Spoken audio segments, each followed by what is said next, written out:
நாத்து அடுத்த வாரம் உனக்கு பிறந்த நாள் வருதுல்ல, அதனால உனக்கு ஒரு டாப்ஸ் எடுத்தேன் 500 ரூபாய்க்கு. தேங்க்ஸ் அண்ணி. பிரிச்சு பாருமாக்கா, நல்லா இருக்கான்னு உங்க அண்ணிக்காரி ஆசையா வாங்கிட்டு வந்திருக்கல.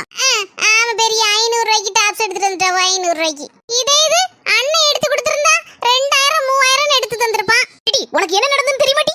சின்னம்மா எங்க கிளம்பி நிக்க? வேற ஒண்ணு இல்லைங்க, நம்ம நாத்துக்கு அடுத்த வாரம் பிறந்த நாள் வருது பாத்தீங்களா, ஒரு துணி எடுக்க போலான்னு நினைச்சேன். சரி போமாங்க. சின்னம்மா என்ன பேசுத? போன வருஷம் வரைக்கும் நம்ம தானே எடுத்து கொடுத்தோம்.